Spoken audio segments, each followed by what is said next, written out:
ஸ்ரீ சாய் சத்சரிதம் அத்தியாயம் 4.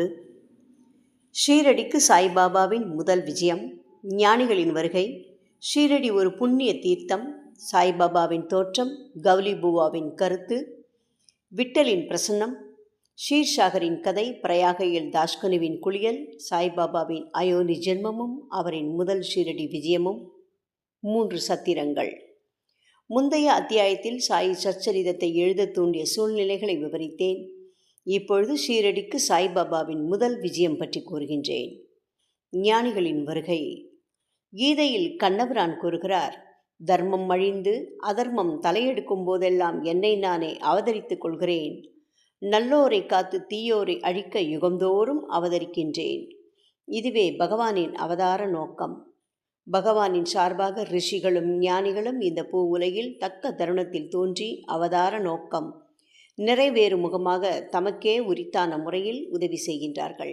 உதாரணமாக, இருமுறை பிறப்பவர், அதாவது பிராமணர்கள், சத்திரியர்கள், வைசியர்கள் தங்கள் கடமைகளை புறக்கணிக்கும் போதும், மேற்குலத்தவரின் உரிமைகளை தவறான முறையில் பறிக்க சூத்திரர்கள் முயலும் போதும், ஆண்மையான போதகர்கள் மதிக்கப்படாமல் அவமதிக்கப்படும் போதும், தன்னைத்தான் மெத்த படித்தவன் என்று எண்ணும் போதும், தடுக்கப்பட்ட ஆகாராதிகளையும் போதை தரும் குடிபொருளையும் ஜனங்கள் உட்கொள்ளும் பொழுதும், மதமென்னும் போர்வையில் மக்கள் தகாத காரியங்களை செய்யும் போதும், பல்வேறு இனத்து மக்கள் தங்களுக்குள் சண்டையிட்டுக் கொள்ளும் போதும், மறையவர் சந்தியாவந்தனம் மற்றும் தங்கள் மத பழக்க வழக்கங்களை செய்ய தவறும் போதும், யோகிகள் தியானத்தை புறக்கணிக்கும் போதும், மனைவி மற்றும் மக்கட் செல்வமே தங்கள் கருத்துக்குரிய ஒன்றே ஒன்று என்று மக்கள் கருத தலைப்பட்டு முக்தி என்னும் உண்மை நெறியினின்று வழிதவறி போகும்போதும் ஞானிகள் தோன்றவே செய்கிறார்கள்.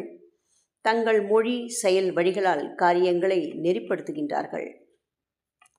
அவர்கள் கலங்கரை விளக்கை ஒப்ப சேவை செய்து தமக்கு மெய் நெறியை காண்பிக்கின்றார்கள்.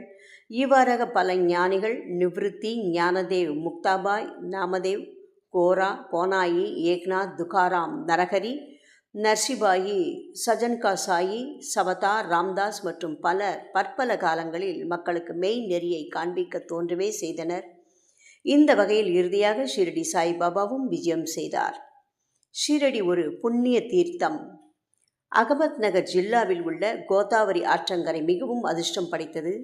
ஏனெனில் அது அநேக ஞானிகளை ஈன்றும் புறந்தும் அடைக்கலம் கொடுத்தும் இருக்கிறது. அவர்களுள் முக்கியமானவர் ஞானேஸ்வர். ஷீரடியும் அகமத் நகர் ஜில்லாவில் உள்ள கோபர்காவன் தாலுக்காவில் தான் இருக்கிறது. கோபர்காவனில் உள்ள கோதாவரி ஆற்றை கடந்தவுடன் நீங்கள் ஷீரடிக்குள்ள வழியை அடைகின்றீர்கள். 9 மைல்கள் சென்றதும் நீம்காவன் அடைகின்றீர்கள். அவ்விடத்தில் நின்று ஷீரடி தெரிகிறது.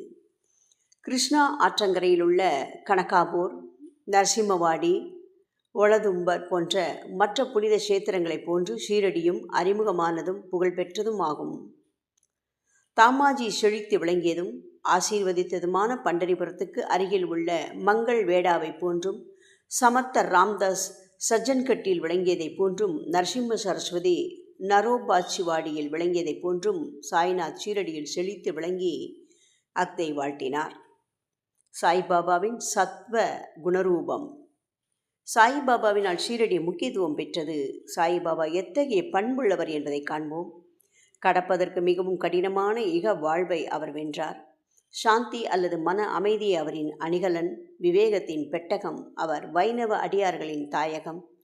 அவர் கர்ணனையொப்ப வள்ளல்களுள் எல்லாம் தலை சிறந்த வள்ளலாக விளங்கினார். சாராம்சம் அனைத்தினின்றும் பெற்ற சாராம்சமாகவும் இருந்தார். அவருக்கு அழியும் பொருட்கள் மீது ஆசை இல்லை. அவருடைய ஒரே ஈடுபாடான ஆன்ம உணர்விலேயே எப்பொழுதும் கவரப்பட்டார். இவ்வுலக பொருட்களிலோ அல்லது இவ்வுலகத்தை கடந்தவற்றிலோ அவர் மகிழ்ச்சி அடையவில்லை. அவரின் அந்தரங்கம் ஒரு கண்ணாடி போன்று தூய்மையானது. அவரின் மொழிகள் எப்பொழுதும் அமுதத்தை பெய்தன. பணக்காரர், ஏழை யாவரும் அவருக்கு ஒன்றே. புகழ்ச்சி, இகழ்ச்சி இவற்றை அவர் அறிந்திருக்கவில்லை அல்லது மதிக்கவில்லை. அவரே எல்லா உயிர்களுக்கும் இறைவன். அவர் சரளமாக பேசி அனைவருடனும் பழகினார். நடிப்பையே தொழிலாக கொண்ட குமரிகளின் நடிப்பையும் நாட்டியத்தையும் கண்டார். கஜல், அதாவது தெம்மாங்கு பாடல்களை கேட்டார். ஆயினும் இம்மி அளவும் சமாதி நிலையிலிருந்து அவர் விலகவில்லை. அல்லாவின் நாமம் எப்பொழுதும் அவர் நாவில் இருந்தது. இவ்வுலகம் விழித்திருக்கும் போது அவர் தூங்கினார். இவ்வுலகம் தூங்கும்போது அவர் சுறுசுறுப்பாயிருந்தார். ஆழ்ந்த கடலையொப்ப அவர் மனம் அமைதியாயிருந்தது. அவரது இருப்பிடம் தீர்மானிக்க இயலாததாயிருந்தது மற்றும் அவர் செய்கைகள் நிச்சயமாக புரிந்து கொள்ள இயலாததாயிருந்தது. அவர் ஓரிடத்தில் வாழ்ந்தார் எனினும் இவ்வுலகின் நடவடிக்கைகள் அனைத்தையும் அவர் அறிவார். அவரின் தர்பார் கவர்ச்சிகரமானது. தினந்தோறும் நூற்றுக்கணக்கான கதைகளை திருவாய் மலர்ந்தார். ஆனாலும் மௌன விரதத்திலிருந்து இம்மி அளவும் பிறளவில்லை. மசூதியில் உள்ள சுவரின் மீது எப்பொழுதும் சாய்ந்து கொண்டிருந்தார், அல்லது காலை, மதியம், மாலை இவ்வேளைகளில் லெண்டி அதாவது பூந்தோட்டம், சாவடி, சயன அறை ஆகியவற்றை நோக்கி நடந்து கொண்டிருந்தார். எப்போதும் ஆன்ம உணர்வில் கருத்துள்ளவராகவே இருந்தார். சித்தராயினும் சாதகரை போன்று நடித்தார். அவர் எளிமையாகவும் தாழ்மையாகவும் அகங்காரமற்றும் இருந்து எல்லோரையும் மகிழ்வித்தார்.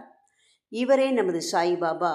ஷீரடி மண் சாய்பாபாவின் திருவடிகளால் மிதிபட்டதால் அசாதாரண முக்கியத்துவம் பெற்றது.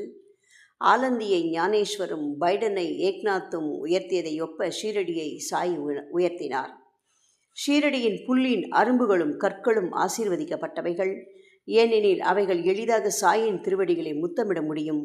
திருவடி துளிகளை தமது தலையில் ஏற்றுக்கொள்ள முடியும். நமது அடியவர்களுக்கு ஷீரடி மற்றும் ஒரு பண்டரிபுரம், ஜெகநாதம், துவாரகை, காஷி, ராமேஸ்வரம், பத்ரி, கேதாரம், நாசிக், திரையம்பகேஸ்வரம், உஜ்ஜயினி, மகாகாளேஸ்வர் அல்லது மாபலேஸ்வரர் கோக்கர்ணம் போன்று ஆகியது. ஷீரடியில் சாய்பாபாவுடன் தொடர்பு கொள்வதே நமது வேதமும் தந்திரமும். அதாவது இவ்வுலக உணர்வை தனித்து தன் உணர்வை எளிதில் வழங்குகிறது. சாய்பாபாவின் தரிசனமே நமது யோக சாதனம். அவருடன் பேசுவது நமது பாவங்களை கழித்துறச் செய்யும்.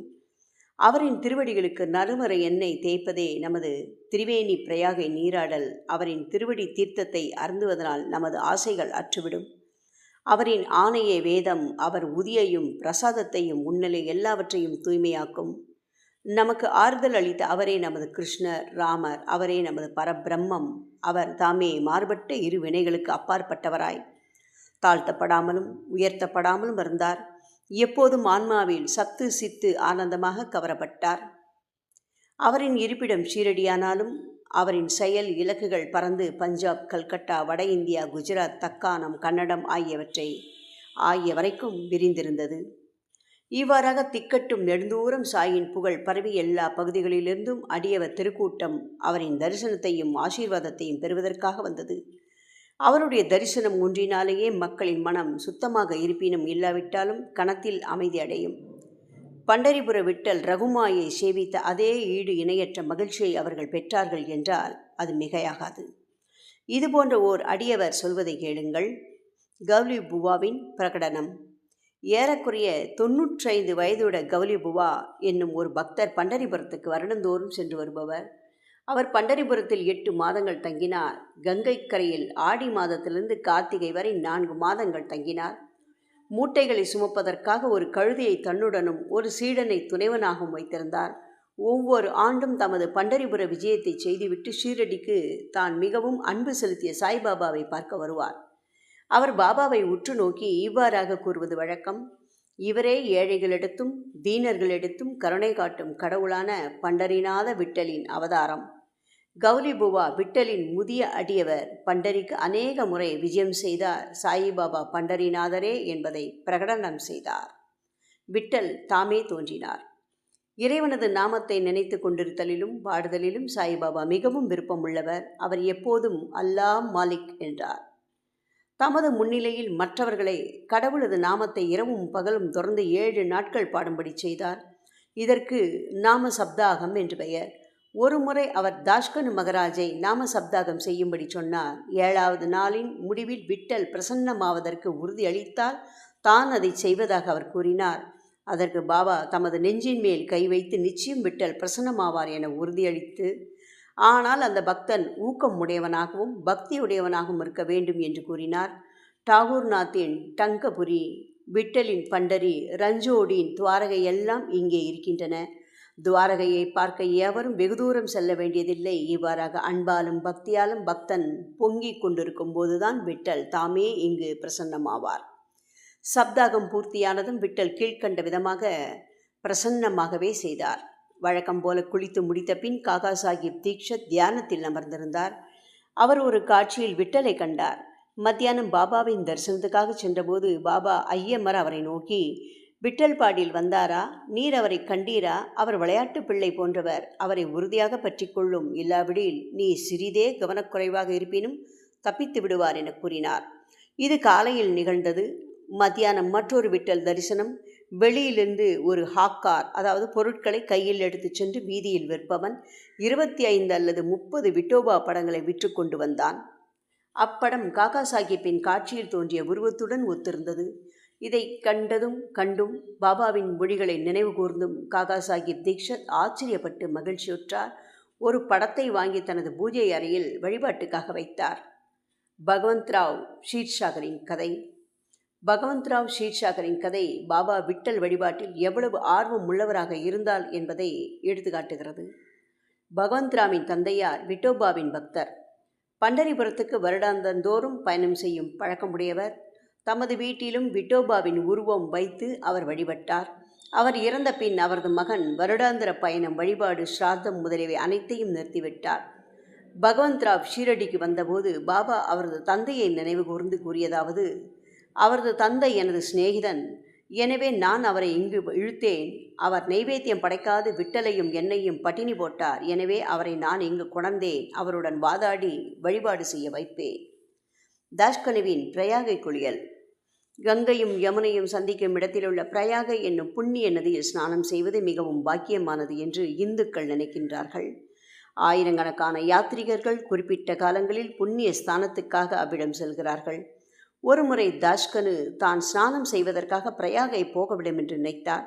பாபாவிடம் அங்கனமே செய்வதற்கு அனுமதி வேண்டி வந்தார். பாபா அவருக்கு சொல்லிய பதில்: அவ்வளவு தூரம் போக வேண்டிய அவசியமில்லை, நமது பிரயாகை இங்கேயே இருக்கிறது, என்னை நம்பு என்றார். அப்போது ஆச்சரியத்திலும் ஆச்சரியம், தாஷ்கனு தனது தலையை பாபாவின் அடிகளில் வைத்ததும் கங்கை, யமுனை ஆறுகளின் புனித நீர் பாபாவின் 2 கட்டை விரல்களிலிருந்து சீராக வெளிப்பட்டது. ஆச்சரியத்தை கண்ணுற்ற தாஷ்கனு அன்பு, ஆழ்ந்த மரியாதை உணர்ச்சியால் பெரிதும் கவரப்பட்டார். அவர் கண்கள் நீரால் நிறைந்தன. அந்தரங்கத்தில் அவர் உணர்ச்சியால் உந்தப்பட்டார். அவருடைய பேச்சு பாபாவின் புகழையும் அவரின் லீலைகளையும் குறிப்பிடும் கவிதையாக பொங்கி வெளிப்பட்டது. சாய்பாபாவின் அயோனி ஜென்மமும் அவரின் முதல் ஷீரடி விஜயமும். சாய்பாபாவின் பெற்றோர், பிறந்த இடம் இவற்றை பற்றி ஒருவருக்கும் தெரியாது. பல விசாரணைகள் செய்யப்பட்டன. பாபாவிடமும் மற்றவர்களிடமும் பல கேள்விகள் கேட்கப்பட்டன. ஆனால் திருப்தியான பதிலோ செய்திகளோ இதுவரை கிடைக்கவில்லை. வழக்கத்தில் இவைகளை பற்றி நமக்கு ஒன்றும் தெரியாது. சாதாரண மனிதர்களையொப்ப நாமதேவர், கபீர் முதலியோர் பிறக்கவில்லை. அவர்கள் சிசுக்களாக முத்துக்களின் தாயினிடத்தில், அதாவது ஆற்றில் காணப்பட்டார்கள். நாமதேவ் கோனாயியால் பெம்ராதி ஆற்றிலும், கபீர் தமால் என்பவரால் பாகீரதி ஆற்றிலும் கண்டெடுக்கப்பட்டார்கள். சாய்பாபாவின் விஷயமும் அதையொத்தது. பக்தர்களுக்காக ஒரு வேப்ப மரத்தடியில் 16 வயது இளைஞனாக தாமே முதலில் தோன்றினார். அப்போதே பிரம்ம ஞானத்தால் நிரம்பியவராக காணப்பட்டார். கனவிலும் இவ்வுலக பொருட்களின் ஆசை அவருக்கு இல்லை. மாயையை அவர் உதைத்து தள்ளினார். முக்தி அவர் தம் காலடியில் பணி செய்தது. ஷீரடியைச் சேர்ந்தவரும் நானா சோப்தாரின் தாயாருமாகிய ஒரு பாட்டி அவரை கீழ்கண்ட விதமாக வர்ணிக்கின்றார். அழகும் சுறுசுறுப்பும் மிகுந்த சுந்தரமும் உடைய இந்த இளைஞன் முதலில் வேப்ப மரத்தின் அடியில் ஆசனத்தில் அமர்ந்திருந்தவாறு காணப்பட்டான். அக்கிராமத்து மக்கள் இத்தகைய இளம் வயது உடையவன் வெப்பத்தையோ குளிரையோ பொருட்படுத்தாது அத்தகைய கடின பயிற்சி பழகுவதை கண்ணுற்று ஆச்சரியத்தால் தாக்கப்பட்டனர். பகலில் ஒருவனுடனும் பழகுவதில்லை, இரவில் ஒருவருக்கும் அஞ்சுவதில்லை. இவ்விளைஞன் எங்கிருந்து வந்தான் என்று மக்கள் ஆச்சரியப்பட்டு கேட்டுக்கொண்டனர். ஒரு சாதாரண கவனிப்பே அவன் மீது எல்லோரும் அன்பு கொள்ளும் அளவிற்கு அவனுடைய உருவாம்சங்கள் எல்லாம் அத்தகைய சுந்தரம் பொருந்தியதாக இருந்தது. அவன் ஒருவர் வீட்டுக்கும் செல்வதில்லை. எப்பொழுதும் வேப்ப மரத்தடியிலேயே உட்கார்ந்திருந்தான். வெளித்தோற்றத்திற்கு இளைஞனாக காணப்பட்டான். ஆயினும் அவன் செய்கைகள் உண்மையிலேயே அவன் ஒரு பரமாத்மா என்பதை வெளியிட்டன. அவன் வேண்டுதல் வேண்டாமையின் பருப்பொருளாகவும் அனைவருக்கும் ஓர் மர்மமாகவும் இருந்தான். ஒரு நாள் கண்டோபா கடவுள் ஒரு அடியவனிடம் சாமி பிடித்தது. ஜனங்கள் அவரை, தெய்வமே, இவ்விளைஞனின் தந்தை யார், அவன் எப்பொழுது வந்தான் என்பதை நீ தயவு செய்து விசாரியும் என கேட்கத் துவங்கினர். கண்டோபா அவர்களை ஒரு மண்வெட்டி கொணரச் சொல்லி ஒரு குறிப்பிட்ட இடத்தை தோண்டச் சொன்னனர். அங்கனமே தோண்டப்பட்ட போது செங்கற்கள் காணப்பட்டன. அதற்கடியில் சமதள கல் ஒன்றும் இருந்தது. இந்த கல் அப்புறப்படுத்தப்பட்டதும் ஒரு நிலைக்கதவு தெரிந்தது. அதில் 4 சமயி, அதாவது 5 முக விளக்குகள் எரிந்து கொண்டிருந்தன. அது ஒரு நிலவறைக்கு அழைத்துச் சென்றது. அதில் ஜெபமாலைகள், அவற்றை வைத்து ஜெபம் செய்யும் பசு உருவப் பைகள், மரப்பலகைகள் முதலியவை காணப்பட்டன. கண்டோபா கடவுள் கூறியதாவது: இவ்விளைஞன் இங்கு 12 ஆண்டுகளாக பயிற்சி செய்தான். பிறகு ஜனங்கள் அவ்விளைஞனிடம் இதை பற்றி கேட்க துவங்கினர். அவன் அவர்களை திசை திருப்பி அது தன்னுடைய குருவினிடம் என்றும் அவருடைய புனிதமான வாதன் என்றும் அதை நான் நன்றாக பாதுகாக்கும்படியும் வேண்டிக் கொண்டான். ஜனங்கள் அப்பொழுது கதவை முன்பிருந்தபடியே மூடிவிட்டனர். அரச மரமும் அத்தி மரமும் புனிதமாய் இருப்பது போல் பாபா வேப்ப மரத்தையும் அதே அளவில் புனிதமாக கருதி அதையே பெரிதும் விரும்பினார். மகள்சாபதியும் மற்ற அடியவர்களும் இவ்விடத்தை பாபாவின் குருநாதர் சமாதி அடைந்த இடமாக கருதி சாஷ்டாங்க சரணம் செய்தனர். 3 வாதாக்கள். 1. வேப்பமரம் இருக்குமிடமும் அதை சுற்றியுள்ள இடமும் ஹரி விநாயக் சாத்தே அவர்களால் வாங்கப்பட்டு சாத்தேயின் வாதா என்ற பெயரில் ஒரு பெரிய கட்டிடம் எழுப்பப்பட்டது. அங்கு திரண்ட புனித யாத்ரீகர்களுக்கு அது ஒன்றே தங்குமிடமாய் இருந்தது.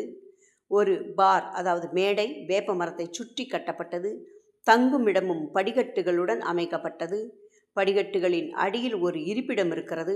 பக்தர்கள் அம்மேடையில் வடக்கு நோக்கி அமர்கிறார்கள். வியாழன் வெள்ளிக்கிழமைகளில் மாலை நேரங்களில் அங்கு வாசனை பொருட்களை எரிப்பவர்கள் கடவுள் கிருபையால் மகிழ்ச்சியுடன் இருப்பர். இந்த வாதா பழமையானது, உதிர்ந்து கொட்டும் தன்மை உடையதாகவும் பழுது பார்க்க வேண்டியதாகவும் இருந்தது. அதற்கு தேவையாயிருந்த பழுது பார்க்க வேண்டியவை, சேர்க்க வேண்டியவை மாறுபாடுகள் எல்லாம் சமஸ்தானத்தால் செய்யப்பட்டன. 2. சில ஆண்டுகளுக்கு பின் தீக்ஷத் என்ற பம்பாய் வக்கீல் இங்கிலாந்து சென்றார். அங்கு நேரிட்ட ஒரு விபத்தில் தனது காலை முறித்து கொண்டார். இக்காயம் எந்த விதத்திலும் குணப்படும் வழியை காணவில்லை. நானா சாஹிப் சாந்தோர்கர் சாயிபாபாவிடம் முயற்சிக்கும்படி அறிவுறுத்தினார். எனவே அவர் 1909 சாய்பாபாவை கண்டு தனது கால் ஊனத்தை விட தனது மன ஊனத்தை குணமாக்கும்படி வேண்டிக் கொண்டார்.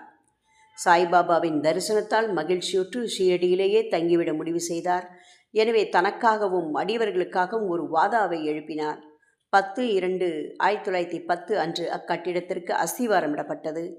இந்த நாளில் மற்ற 2 முக்கிய சம்பவங்கள் நிகழ்ந்தன.